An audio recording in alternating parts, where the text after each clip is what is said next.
नमस्कार दोस्तों, UPPSC daily news में आप सभी लोग का स्वागत है। तो जी हाँ दोस्तों, आज का आप सभी लोग का मूल विधि में ये सीक्वेंस से नेक्स्ट अध्याय है। टॉपिक है आपका पुलिस रेगुलेटिंग एक्ट, जो कि 1861 का है, 1861 का, जिसको आप सभी लोग को मैं आपको बताऊंगा। हर एक चीज़ एक ऐसे फॉर्म में बताऊंगा जिसमें आप सभी लोग को काफ़ी चीज़ें पढ़ने की ज़रूरत नहीं, इससे ज़्यादा कहीं आएगा नहीं। इसका मैं अलग से पूरे चैप्टर को एक क्वेश्चन के माध्यम से मैं आप सभी लोग को पूरा कवर करूंगा। क्वेश्चन में बताऊंगा, साथ में उसका आंसर, तो इसको आप सभी लोग नोट करते चलिएगा। इसकी बेस चीज़ें जो हैं वो बताने के बाद मैं सारी चीज़ें जो धाराएं हैं पैरा से रिलेटेड कौन कौन से इंपॉर्टेंट क्वेश्चन है, वो काफ़ी महत्वपूर्ण सभी इंपॉर्टेंट क्वेश्चन मैं आप सभी लोगों को इस वीडियो में करा दूंगा। थोड़ा सा वीडियो लंबा हो सकता है, पूरे वीडियो को देख करके एक बार नोट्स ज़रूर बना लीजिएगा। और इसके बाद 2-3 और हैं आप सभी लोग, एक पीआईएल है और साथ में महत्वपूर्ण न्यायिक निर्णय और 2019-20 के कुछ महत्वपूर्ण निर्णय जो एग्ज़ाम के पर्पज़ से एग्ज़ाम में आ सकते हैं, उसको मैं वीडियो दे करके आज ही ख़त्म कर दूंगा। तो वीडियो पे जो भी नए आ रहे हो चैनल को सब्सक्राइब कर लें, बेल आइकन को दबा दें, ताकि आप सभी लोग के लिए जो मेहनत करी जा रही है तो हमको समझ में आ सके कि चीज़ें अच्छी हो रही हैं और भी अच्छे वे में मेहनत करी जा सके। तो चलिए देख लेते हैं पुलिस रेगुलेटिंग एक्ट को। इस पूरे सादे पेज पर हम लोग पूरा ख़त्म करेंगे, लेकिन थोड़ा सा वीडियो लंबा हो सकता है। तो चलिए अपना पेन हम निकाल लेते हैं आप सभी लोगों को बताने के लिए। अब देखिए इसमें क्या है कि देखिए पुलिस प्रशासन एक्ट, ये जो कि 1861 का एक्ट है, और इसमें मैं आप सभी लोगों को बता दूं कि इसमें कुल 554 धाराएं हैं, 554 पैरा है और 1 से लेकर के 47 तक इसमें धाराएं हैं। ठीक है, इसको आप सभी लोग नोट, जैसा जैसा चीज़ें मैं बोलूँ, जैसी जैसी सीख रहा हूँ, उसको आप सभी लोग लाइन बाय लाइन सीक्वेंस से नोट करते चलिए, क्योंकि हमें पता है कि स्टूडेंटों को क्या चाहिए होता है और एक्चुअली वो क्या जानना चाहते हैं। और आप सभी लोग को पर्सनली और भी कुछ राय लेना हो तो कमेंट बॉक्स में कमेंट करके ले सकते हैं। हर एक कमेंट का पर्सनली रिप्लाई दिया जाता है। अब देखिए इसमें जो है 6 धाराएँ अभी रिपील हुई हैं। इस अधिनियम में 6 धाराएं जो कि अभी रिपील हुई हैं, और वो कौन कौन सी धाराएं रिपील यानी निर्चित करी गई हैं, वो धारा है 6, 11 और 38 और 39, 40 और 41 नंबर। ये धाराएं रिपील करी गई हैं और कुछ धाराएं जोड़ी भी गई हैं। इनके बारे में भी मैं आगे डिस्कस अभी करूंगा। अब इसमें यह है कि चीज़ों को आपको समझने के लिए आगे कुछ धाराएं जोड़ी भी गई हैं, जो कि अब इसमें जो है ये एक्ट नंबर है, जो कि 5वां एक्ट नंबर है। ये इसके बारे में आपसे डिस्कस करूंगा कि ये एक्ट नंबर 5वां है। इसमें इसको जो कि मैंने आपको बताया था, जैसे उसमें भ्रष्टाचार निवारण अधिनियम में 49 नंबर का एक्ट था, ये एक्ट नंबर 5वां है, जब ये राष्ट्रपति से संतुष्टि मिली थी इसको। और ये 23/3/1861 को, यानी 22/3/1861 को ये जो कि मिली थी इसको, जो है एक्ट नंबर 5 की मंजूरी। अब इसमें देखते हैं कि यह केंद्रीय अधिनियम है, यह केंद्रीय अधिनियम है, सेंट्रल गवर्नमेंट की अधिनियम है। यह उत्तर प्रदेश में भी मान्य है। देखिए हर जगह यही अधिनियम मान्य है, कई स्टेट अपना परिवर्तन करते रहते हैं, लेकिन जो सेंट्रल का जो अधिनियम है ये 1861 का, यही उत्तर प्रदेश में भी हमारे मान्य है। लेकिन यह राज्य सूची के अंतर्गत आता है। आपको सबसे महत्वपूर्ण जानकारी रहनी चाहिए कि यह राज्य सूची के अंतर्गत आता है। मैंने पॉलिटी आप सभी लोगों को पूरी सूची डिटेल में बता दी है, उसकी भी वीडियो पड़ी हुई आप सभी लोग देख सकते हैं। वीडियो नहीं मिले तो आप सभी लोग कमेंट बॉक्स में करिएगा, मैं पर्सनली आप सभी लोगों को वीडियो की लिंक भी शेयर कर दूंगा। और जिसमें वर्तमान में इस समय 66 विषय हैं, इस समय 66 विषय हैं, और 22/3/1861 को सहमति से गवर्नर जनरल ने दे दी थी इसकी सहमति, और संशोधित करके जो धाराएं इसमें जोड़ी गई थी वो कौन कौन सी धाराएं हैं ये देख लीजिए।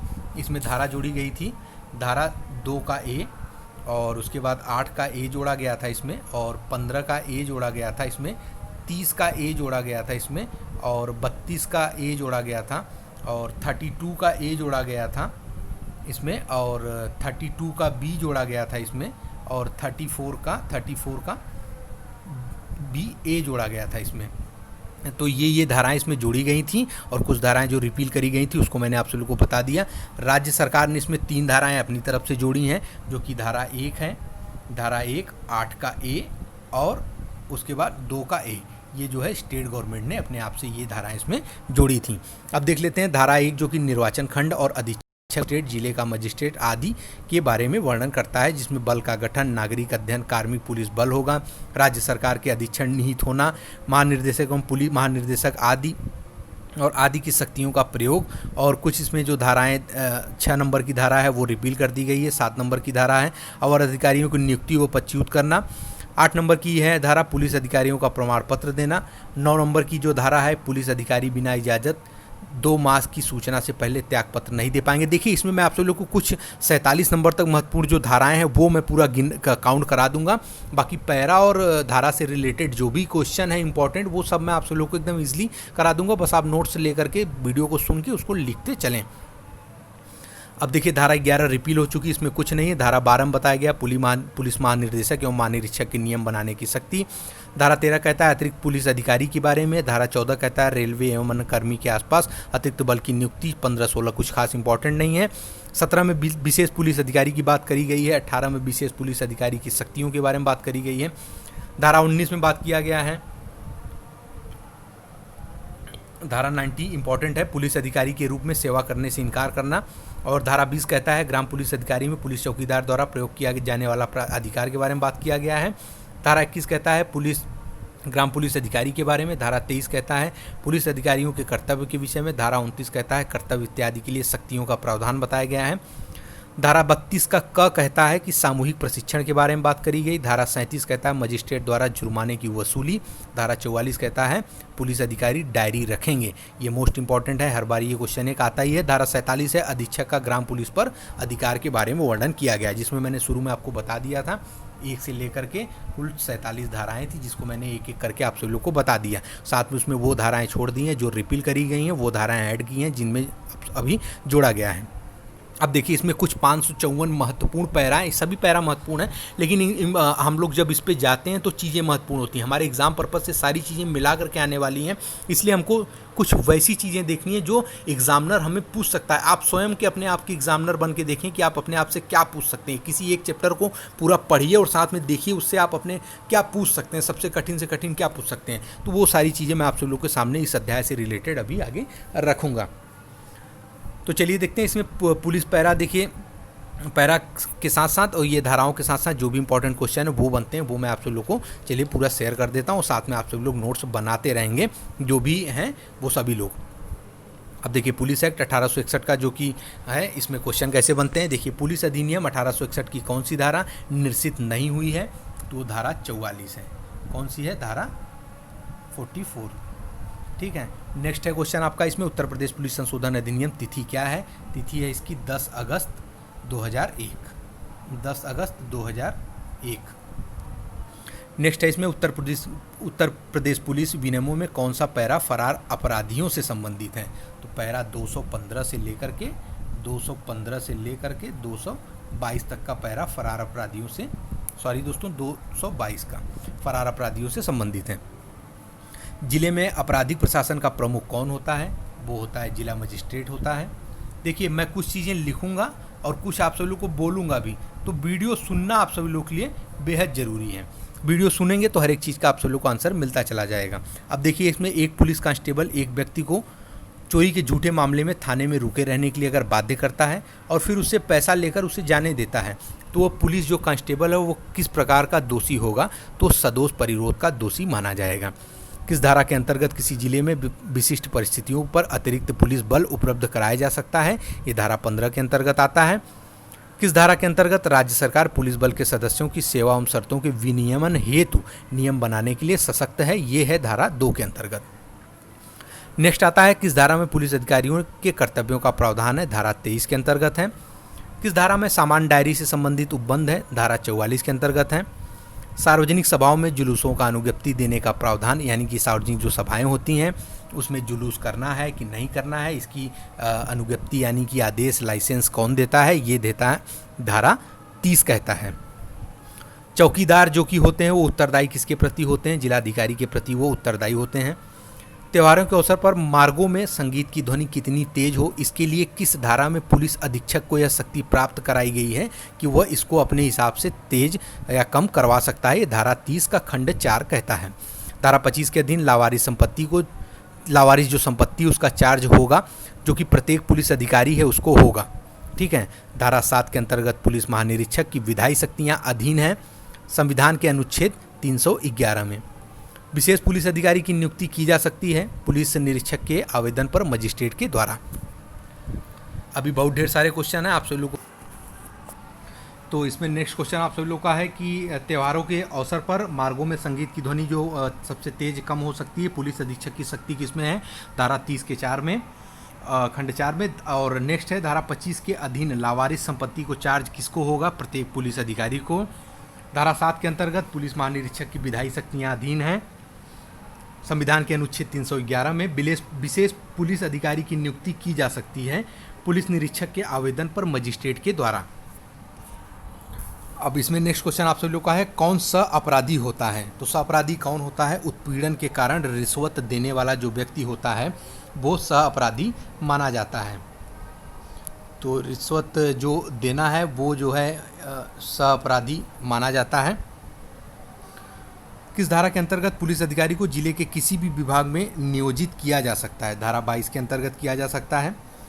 पुलिस पैरा 169 के अंतर्गत लोक अभियोजन का यह कर्तव्य है कि वह ऐसे सभी मामले संबंधित मजिस्ट्रेट के संज्ञान में लाए जिनमें अदावकृत संपत्ति मालखाने में रखी हो, वो 6 माह से अधिक से नहीं होनी चाहिए।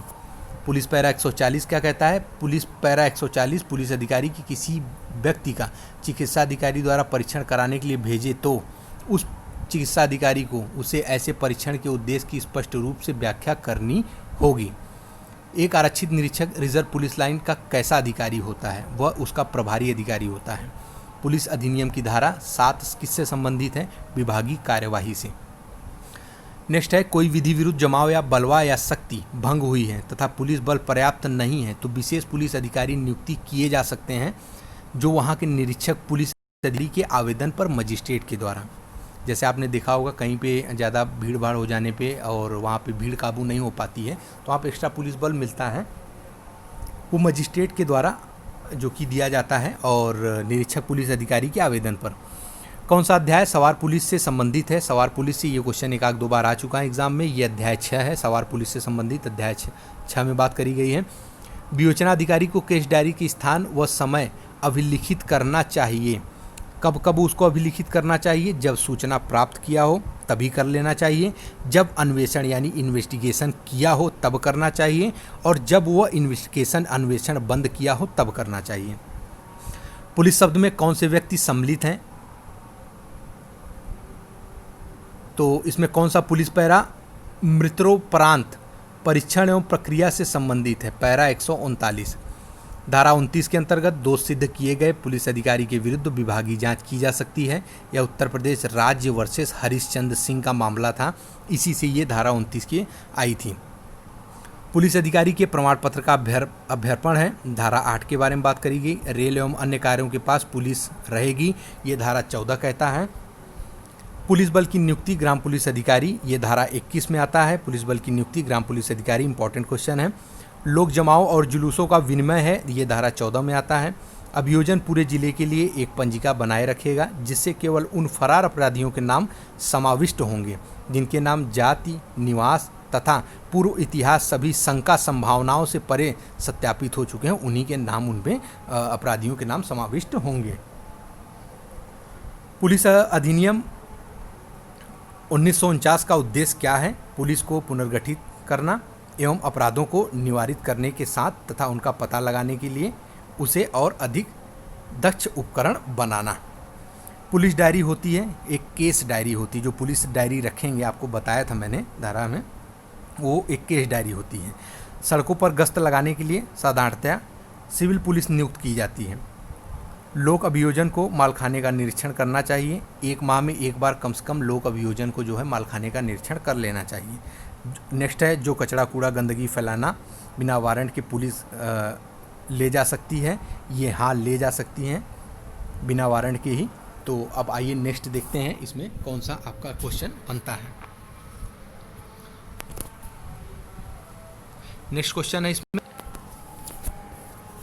सभी इंपॉर्टेंट क्वेश्चन मैं आप सभी लोग को करा रहा हूँ, ये ध्यान रखिएगा। अगर आपने ये पढ़ लिया तो किसी भी प्रीवियस ईयर के पेपर उठा के देख लीजिए और आने वाले एग्जाम के जितने भी पेपर होंगे आपके इससे ज़्यादा कहीं से भी क्वेश्चन आने की संभावना नहीं है। और आप सभी लोग अगर वीडियो देख रहे होंगे, जो भी लोग उनको अंदाज़ा हुआ होगा कि क्या नोट्स दिया जा रहा है और किस लेवल की चीज़ें बताइए पढ़ाई जा रही हैं। आप सभी लोग को भ्रमित तो बिल्कुल भी नहीं किया जा रहा है, ये चैनल की तरफ से गारंटी के तौर पर कहा जा सकता है। किसी संगठित गिरोह की विशिष्टियाँ जिले के पुलिस के गैंग रजिस्टर में दर्ज नहीं की जानी चाहिए। यह कौन से गैंग होते हैं जिनके जिले की पूरी पुलिस रजिस्टर में उनकी आपराधिक प्रवृत्ति नहीं रजिस्टर की जानी चाहिए? जो सेंधमारी का गिरोह होता है इनकी। विवेचना अधिकारी आईपीसी की किस धारा के तहत परीक्षण के क्रम में कथनों को लेखबद्ध करने के लिए बाध्य हैं? ये धारा कहता है 161, जिसमें धारा 16 कहता है, और जिसको जनरल डायरी में लेखबद्ध करना आवश्यक नहीं है वो है रोकड़ की पावती तथा संवितरण को। क्या पुलिस अधिकारी की ड्यूटी नहीं है? ये ध्यान रखिए, समस्त अदावकृत संपत्ति को अपने प्रभार में लेना तथा उस संपत्ति का निपटारा करना, ये पुलिस अधिकारी की ड्यूटी नहीं है। वर्ग ये किसकी ड्यूटी है? ये जो मजिस्ट्रेट की ड्यूटी होती है वो करता है। वर्ग अ के हिस्ट्री सीटर जो हैं, डकैत, सेंधमारी, मवेशी, अपने दुष्प्रेरण के लिए क्या करते हैं? पुलिस अधीक्षक की मंजूरी से बंद किए जा सकते हैं। ये ग्राम अपराध पुस्तिका के भाग 1 में निम्न में से कौन सी प्रविष्टियां नहीं की जाती हैं? राज्य विरुद्ध अपराधों की प्रविष्टियां। आपको सभी को ये नोट्स बना के रख लेना और साथ में रट लेना है। बहुत ही इजी वे में है और आप सभी लोग अच्छे से पढ़ सकते हैं। दो क्वेश्चन इस एग्ज़ाम से आते ही आते हैं हर बार, और इससे ज़्यादा नहीं आएंगे। पुलिस द्वारा एक संज्ञेय अपराध में गिरफ्तार का वारंट किसी भी कारण से यदि 6 सप्ताह से अधिक तक नहीं रखा जाएगा, प्रत्येक संविधान में दुराशय अंतर्निहित माना जाता है। यह मत किसका है? सिराज बनाम डे रुटजेन में। अब देखिए ये क्वेश्चन इंपॉर्टेंट है, ये आ सकता है एग्ज़ाम में, जो मैंने अभी बताया आप सभी लोगों को। और नेक्स्ट क्वेश्चन है, यदि पाकिस्तान राष्ट्रीय सीमा पे गोली चलती है, यदि पाकिस्तान से, उसमें भारतीय सीमा के एक व्यक्ति की मृत्यु हो जाती है, तब भारतीय सीमा के व्यक्ति जो कि उस पाकिस्तानी को घसीट कर पाकिस्तानी व्यक्ति को ले जाते हैं और भारतीय सीमा के पुलिस थाने में ले जाते हैं उसको और रिपोर्ट दर्ज कराते हैं, तो क्या भारतीय न्यायालय हत्या के अभियुक्त का विचारण कर सकता है? हाँ, उस पाकिस्तानी व्यक्ति के ऊपर हत्या के अभियुक्त का विचारण कर सकता है। केहर सिंह बनाम दिल्ली प्रशासन, ये केस मैंने आप सभी लोग को अच्छे से पढ़ाया था जब अबेटमेंट आईपीसी में आप सभी लोग को बता रहा था, तो उसमें मैंने बताया था इंदिरा गांधी की जो हुई थी मृत्यु, हत्या करी गई थी उसमें 1984 में, जो उनके गार्ड थे उनसे मैटर संबंधित ये केस है। केहर सिंह बनाम दिल्ली प्रशासन, यह आपराधिक षड्यंत्र था 1984 में इंदिरा गांधी की मौत से संबंधित। और नवाब अली बनाम उत्तर प्रदेश, ये तथ्य की भूल से संबंधित था। और विश्वनाथ बनाम उत्तर प्रदेश राज्य, ये था प्राइवेट प्रतिरक्षा का अधिकार के लिए, यानी सेल्फ डिफेंस, जो कि मैंने आप सभी लोगों को बताया था।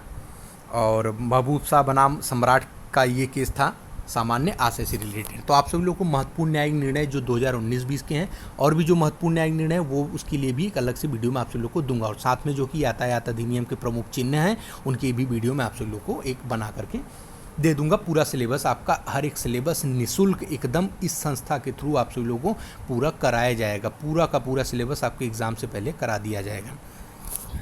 नेक्स्ट है इसमें पैरा 221 में 21 के अंतर्गत भगोड़े अपराधी का नाम भगोड़े रजिस्टर से कैसे निकाला जा सकता है? जिला मजिस्ट्रेट। पुलिस चौकीदार का भारसाधक अधिकार किसको है? हेड कांस्टेबल को। पैरा 103 तथा 1993 की धारा 154, 155 संज्ञेय तथा असंज्ञेय अपराधों के सभी रिपोर्ट को सही से दायित्वाधीन कौन कर सकता है? थाने का भारसाधक अधिकारी जो होता है। पंचनामा, शव परीक्षण और घायल व्यक्तियों के उपचार संबंधित नियम अंकित हैं पैरा 129 से पैरा 146 में। 1861 के अधिनियम में समाप्ति शब्द सम्मिलित नहीं है, ये अचल संपत्ति है, जो कि संपत्ति शब्द सम्मिलित नहीं है, जो कि अचल संपत्ति।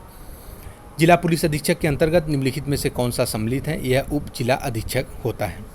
पुलिस अधिकारी अपने पद से त्याग देने के लिए अपने से वरिष्ठ अधिकारी को इसकी सूचना कब देगा? 2 माह से न्यूनतम अवधि में दे देना है उसको, ऐसे अचानक से वो छोड़ करके नहीं जा सकता। रेल और लोक कार्यों से आसपास अतिरिक्त बल की प्रतिनियुक्ति का प्रावधान पुलिस अधिनियम में है, धारा 14 पुलिस अधिनियम में। पुलिस एक्ट की कौन सी धारा निश्चित की गई है या कौन सी धारा जोड़ी गई है? इसको मैंने आप सभी लोगों को बता दिया है। किस धारा में विशेष पुलिस अधिकारी का प्रावधान बनाया गया है? धारा 17 में।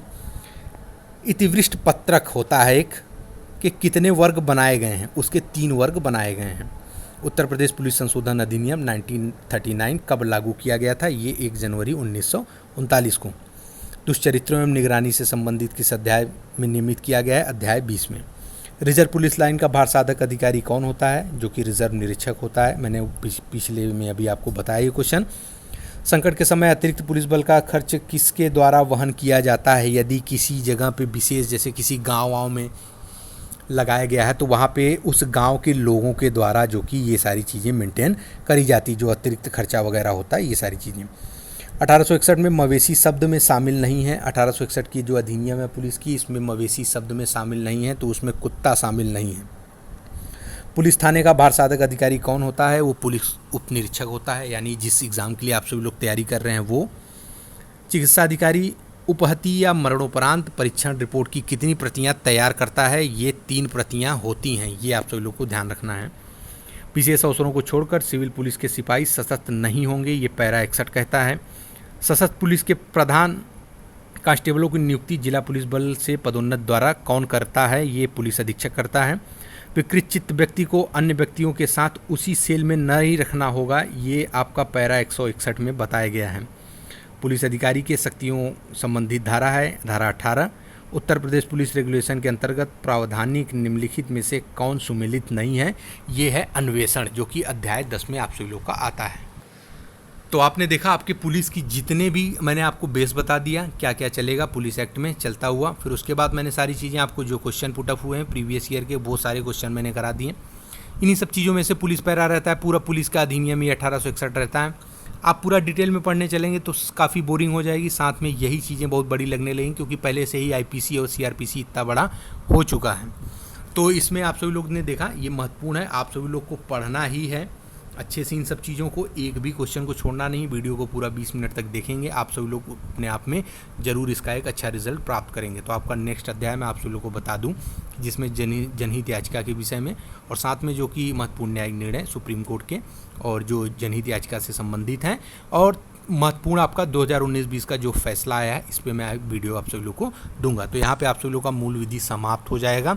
नेक्स्ट आप सभी लोग को शुरू करूँगा मैं क्लास, आप सभी लोग की मर्जी से जैसा कहेंगे, हिंदी, रीजनिंग, मैथ जो भी कहेंगे वो मैं शुरू करूँगा। और रीजनिंग में एक इस चैप्टर से रिलेटेड, यानी आपके मूल विधि से रिलेटेड सारी चीज़ें, पुलिस से संबंधित सारी चीज़ें एक रीजनिंग की है, उसके बारे में भी विशेष प्रावधान आप सभी लोग को सारी चीज़ें heading by heading, topic wise topic सब कुछ बता दूंगा। तो वीडियो अच्छा लगा हो तो लाइक करें, शेयर करें, सब्सक्राइब करें। बहुत बहुत धन्यवाद।